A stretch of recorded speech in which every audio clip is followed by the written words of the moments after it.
Gangrape की बात करें तो उस दिन ऑटो वालों ने सपोर्ट नहीं किया था क्योंकि उन्होंने बड़ी देर तक ऑटो का वेट करते रहे। बसेस में भी ये कांड हुआ।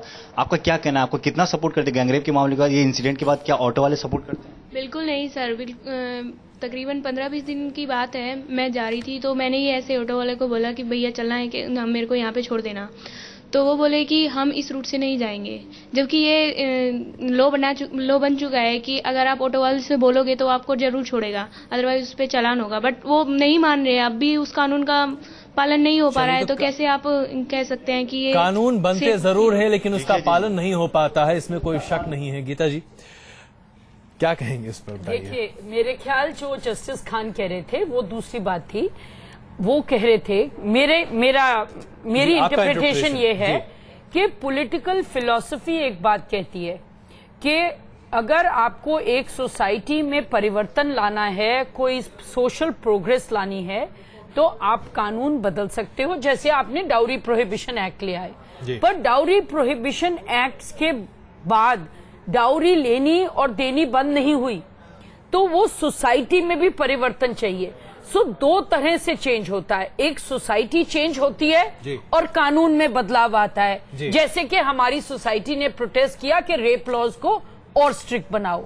दूसरा ये है कि कानून में बदलाव आता है और उससे सोसाइटी इंप्रूव होती है। पर अगर आप ये सोचो कि कानून ही सोसाइटी को कंट्रोल कर सकेगा तो वो नहीं, आपको सोसाइटी को इंप्रूव करना पड़ेगा।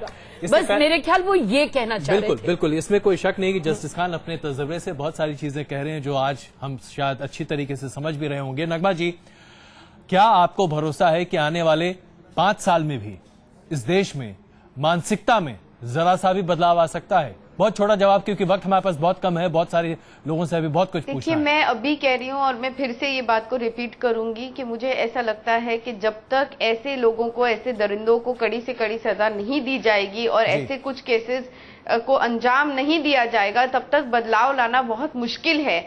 और हाँ, जैसे खान साहब कह रहे हैं कि बदलाव सामाजिक तरीके से भी आना चाहिए। हाँ, वो बहुत सारे पहलू हैं बदलाव लाने के लिए, लेकिन जब तक कड़े से कड़ी सजा नहीं दी जाएगी, सजा का खौफ इन दरिंदों को नहीं होगा, तब तक बदलाव का हम कुछ भी नहीं देख पाएंगे। तो ये अगर किसी भी किस्म का बदलाव हमें चाहिए तो हमें पहले ये खौफ सजे का पैदा करना होगा इन लोगों में। बिल्कुल, ये तो एकदम कैच 22 सिचुएशन बनता हुआ दिखाई दे रहा है। पूजा जी, आपकी क्या राय है? बदलाव दिख रहा है आपको साल, 2 साल, 5 साल में, या लगता है कि नई स्थिति जैसी है वैसी रहेगी? मेरे ख्याल से, जैसे मैंने पहले भी कई बार बोला है, जब तक स्ट्रिक्ट लॉज नहीं बनाए जाएंगे, स्ट्रिक्ट एक्शन नहीं लिया जाएगा, लोगों को ये समझाया नहीं जाएगा दैट एक हद के आगे वो नहीं बढ़ सकते हैं जी, जब तक डर जहन में नहीं बैठेगा तब तक ये सब तो चलता ही रहेगा। अब आप देखिए, दिल्ली गैंग रेप हुआ, बॉम्बे में भी होने लगा ये सब जी। इंडिया के कितने पार्ट्स में खबरें आने लगी, वहां पर रेप हो रहा है। तो आई मीन, जी हाँ, बलात्कार की वारदातें अब दरअसल जितनी आ रही हैं, हर 24 मिनट में एक बलात्कार की बात सामने आने लगी है। ये अपने आप में बहुत आंकड़ा चौंकाने वाला है, लेकिन हम सबों को बहुत समझना भी पड़ेगा क्या आखिरकार हम कर क्या रहे हैं। मल्लिका सारा भाई, क्या आपको लगता है कि आने वाले 5 साल में भी हमारे देश में जरा सी भी सोच में तब्दीली आ सकती है, या हम इतने ज्यादा कुंद हो चुके हैं, बंद हो चुका है सब कुछ हमारा, कि हम कुछ नहीं बदल सकते? मुझे नहीं लगता है कि मुझे नहीं लगता है कि हमारे पास चॉइस है। हमें बदलाव लाना ही पड़ेगा, हमें ऑप्टिमिस्ट बनना ही पड़ेगा। लेकिन मुझे लगता है कि एक स्ट्रिक्ट कन्विक्शन से कुछ नहीं होगा। अगर अगले 6 महीने में हमने 30 या 40 रेपिस्ट को स्ट्रिक्टली कन्विक्शन देखा, कड़ी से कड़ी सजा देखी, तब वो लोग सोचने लगे कि हाँ, ये एक्सेप्शन नहीं है, शायद सचमुच लॉ बदल गया है, शायद सचमुच ये स्ट्रिक्ट बन गया है। लेकिन 1 या 2 से तो कहा हाँ, वो तो दिल्ली में बहुत सब हुआ था इसलिए दिल्ली का हो गया। मुझे लगता है ये होना बहुत जरूरी है। दूसरा कि हम सबको पर्सनल रिस्पॉन्सिबिलिटी लेनी जरूरी है कि हम अपने मित्रों के साथ, अपने परिवार के साथ इसके बारे में बात करेंगे, इसके कारण समझने की कोशिश करेंगे। हम अपनी कॉलेजेस में, अपनी स्कूल में, पेरेंट्स के नाते, टीचर्स के नाते, पुलिस के नाते हम ये आत्म मंथन करने लगे, एक दूसरे से बात करने लगे, ताकि ये जो मेंटल स्टेट है, जो ये विमेन हेट्रेड का स्टेट है, वो बदल सके, वरना कुछ नहीं बदलेगा। चलिए हम जरा अक्षय यहाँ पर मौजूद बच्चों से पूछ लें कि आखिरकार इन्हें क्या विश्वास है कि कुछ भी बदल सकता है। जी हाँ, मुझे डर लगता है। मुझे डर लगता है घर से निकलने में, सड़कों पे चलने में, पब्लिक ट्रांसपोर्ट यूज करने में, क्योंकि हर इंसान वहां पर मुझे घूर रहा होता है, अपनी नजरों से मेरा शोषण कर रहा होता है। छूना जरूरी नहीं है, नजरें काफी होती हैं ये, और हम इसे नाम देते हैं ईव टीजिंग। क्या ये काफी है? बहुत अहम मुद्दे हैं और बहुत गहरी बातें। जी पीछे कुछ और बच्चों। जी आप लोगों से जी आपसे जानना चाहेंगे कि क्या आपको लगता है कि देश में कुछ बदलाव आया है या आने वाले वक्त में देश बदल सकता है? आई डोंट थिंक सो कि चेंजेस अभी कुछ जल्दी आएंगे.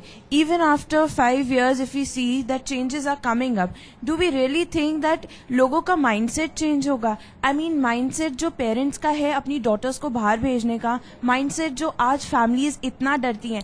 I am experiencing this. I am experiencing my family is so afraid that I am in Delhi, I am studying here. यहाँ पे प्रायोरिटी अब सेफ्टी हो गई है, प्रायोरिटी स्टडीज नहीं रह गई है, which is so difficult. Ultimately, women are being affected because men cannot. आज जब आप घर से, आप जब हॉस्टल से बाहर निकलती होंगी तो आपको लगता होगा कि निकलूं या ना निकलूं.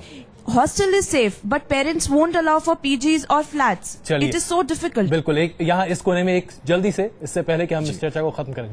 जी मैं कहना चाहती हूँ कि जब स्पेशली हमारे पेरेंट्स बोलते हैं कि metro is the safest of all. Even in metro, when we go, we offer the girls compartment. वहाँ पे क्या होता है कि you see guys over there, जो second just next to the compartment उसमें रहते हैं, and they keep on staring girls and you know they try to girls compartment से entry लेते हैं, फिर अपने compartment में जाते हैं. टचेस वचेस सब कुछ, मतलब सब कुछ चलता है. Even other people are seeing over there, but they never take any action, like never try to take initiative to stop them and all. And even like once यानी कुछ बदलता हुआ फिलहाल आपको नजर नहीं आता. माफ कीजिए, मुझे आपको बीच में रोकना पड़ रहा है, बहुत सारी बातें हैं लेकिन वक्त हमारे पास दरअसल खत्म हो रहा है. जस्टिस खान, बस 30 सेकंड में एक छोटा सा जवाब. एक लंबी जिंदगी आप गुजार चुके हैं, बदलाव की उम्मीद आपको दिखती है समाज में, एक सामाजिक व्यक्ति के तौर पर? हाँ बिल्कुल दिखती है, क्यों नहीं दिखती है. आप क्या समझते हैं जो 10 साल पहले हमारी स्थिति वो आ जाए? आज से आगे 10 साल 5 साल में स्थिति बदलनी है. हमारा एजुकेशन लेवल बढ़ेगा, अगर हमारा गवर्नेंस ठीक हो जाएगा, अगर हमारे सिस्टम्स ठीक हो जाएंगे, अगर हमारे पुलिस में रिफॉर्म्स होंगे, जुडिशरी में रिफॉर्म्स होंगे, पार्लियामेंट में काम करना शुरू कर देंगे, ये गफलाबाजी गवर्नेंस में खत्म करेंगे, ये सब चीज समाज को ऊपर उठाएंगे. क्योंकि अभी सबसे बड़ी प्रॉब्लम हमारी ये है, गुर्बत है, जहालत है, तालीम की कमी है, इलिटरेसी है. ये क्राइम क्यों बढ़ते हैं?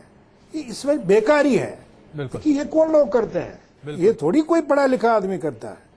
तो जब हमारे सब चीजें आगे आगे बढ़ेंगी तो लोगों का माइंडसेट बढ़ेगा. आप अभी भी उम्मीद रखें. माफ कीजिए जस्टिस खान, मुझे आपको बीच में रोकना पड़ रहा है. एक छोटी सी टिप्पणी आपकी, बदलाव हाँ या ना? बिल्कुल हाँ. और मुझे लगता है कि ये जो जब हमारे जैसे दिल्ली में भी और सारे देश में जब स्टूडेंट्स, लोग, आम लोग इतना हर चीज पे खड़े हो रहे हैं, किसी भी करप्शन के अगेंस्ट, वैसे भी, तो मुझे लगता है जरूर बदलाव आ रहा है. वर्तिका, इससे पहले शो खत्म. बदलाव विक्टिम्स लाएंगे. विक्टिम्स अब बोलने लगे हैं, विक्टिम्स अब सड़क पर आने लगे हैं, और विक्टिम्स के साथ आम जनता है. मुझे उम्मीद सिर्फ उनसे है. मुझे पुलिस से कोई उम्मीद नहीं है और मुझे बहुत सी और चीजों से उम्मीद नहीं है, लेकिन मुझे उम्मीद है कि विक्टिम की हिम्मत बढ़ेगी, और जब उसकी हिम्मत बढ़ेगी, सत्ता को लगेगा कि उसकी सत्ता हिल सकती है, उस दिन कुछ तो फिर बदलाव आएगा. आप सबों का बहुत बहुत धन्यवाद इस चर्चा में शामिल होने के लिए. जाहिर सी बात है, उम्मीद हमें जरूर है, लेकिन आज जो निराशा का माहौल हमारे देश में है, आज जो नौजवान है जिस तरीके से वो अपने आप को हताश पाते हैं, अगर आज राजनेता, समाज के तमाम अग्रणी लोग और तमाम वो लोग जिनके ऊपर दायित्व है इस समाज में बदलाव लाने का, अगर उन्होंने अपनी भूमिका नहीं निभाई तो शायद हम सबों को अफसोस ही करना पड़ेगा. बहुत धन्यवाद आप सबों का इस चर्चा में शामिल होने के लिए. क्वेश्चन आवर में आज के लिए बस इतना ही. वापस आते हैं कुछ और खबरों के साथ.